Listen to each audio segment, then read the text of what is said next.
Details without dumping. I'm Karen Beery with Right Now Editing, where we turn good manuscripts into great books.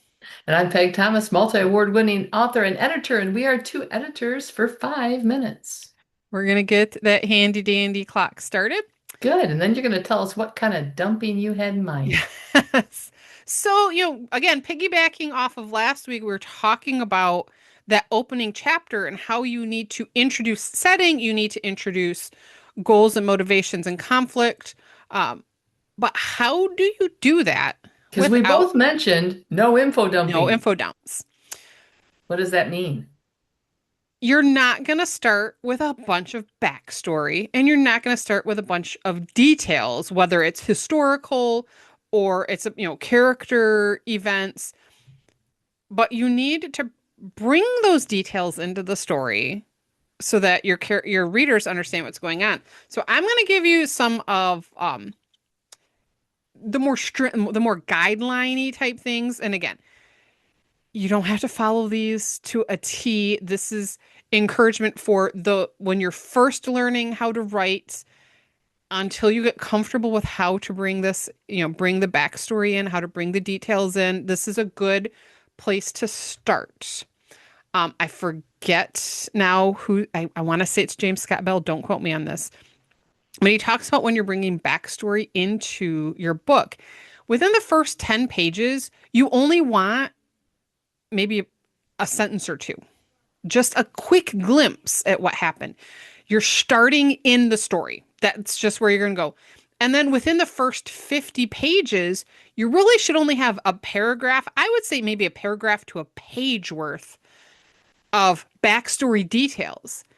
Once you get past that 50-page mark, that's when you've grabbed your reader's attention. You've been showing them what's going on in the moment. You've revealed your characters to them and you've grabbed your reader's attention. So now you can stop the story with a couple of pages worth of backstory because they already care. But Peg, when we're in those opening pages, But how but do you do weave those details in? do put the caveat out there that you still don't want to do an info dump. You No, want info dumps are always bad, no matter where they are in the book. You never just put the character's whole life story in an info dump. and Ever. the Never. true definition of an info dump is going to be when you stop the story to give information. Yes. No, And you're giving information the reader does not need at that point. correct. This is always my yardstick. Does the reader need that information right here? Now, the reader might need part of that info dump. They might need a sentence or two.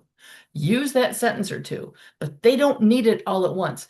Don't feed the reader the information until it's pertinent to the story in a way that, okay, now the reader must understand this or the rest isn't going to make sense. They don't need to understand it all up front.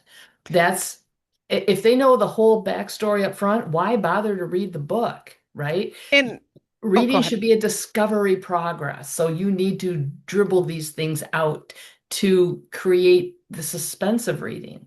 A good way to do that. I just started a book, and it opens with they're at a funeral, and someone comes up. This woman's mother has died, and someone comes up to the character and says, "Colton's here," and automatically there's tension. Who's Colton? Well, then she looks up and she says, "Oh, my ex-husband." Colton, the ex-husband. That's all you need to. We know there's tension. It's an ex-husband. We don't need to know they started dating in college. This happened. We don't need those details. It's enough to know that her ex-husband showed up at her mother's funeral and that was not welcome because it caused tension. The Yeah. rest of the details, and like I said, I'm just getting started in this book, so I don't know what's all of the stuff that's going on.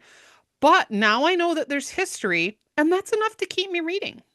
It's actually likely to keep you reading because you know Hmm. only that much, right? If you knew the whole backstory, would you even care to keep reading because you already know the backstory, So right? remember, the info dump is going to be anytime you stop the story just to give information. Great ways to reveal information, though, if you get to that section where, okay, now we need to know Like there's a big chunk we need to know. Dialogue is a great way to reveal information without stopping the story. But my one caveat with that, and I agree with you, and I use Mhm, dialogue like that a lot. Make sure the dialogue is realistic. If you mhm, have two guys talking, guys don't sit down and dump their guts. mhm. They just don't. Women will do that. You can sit down with a woman that you've only known a little while, and she will tell you her whole life story. That is entirely believable. As women, we're just geared that way. Guys will grunt and point and scratch, and that's, they just don't. If you're using guys, like one's got to really draw it out of the other. They're not going to just sit down and dump. So keep the character in character for who they are, even in And those instances. if you have any more questions on InfoDump, you're going to have to leave them in the comments because we are out Yes. of time Again. again. But we will be back next week. Similar topic, but a little bit different. You'll have to come back next week to find out more. Till then, I'm Karen Beery. And I'm Peg Thomas, and we'll see you next time. Bye.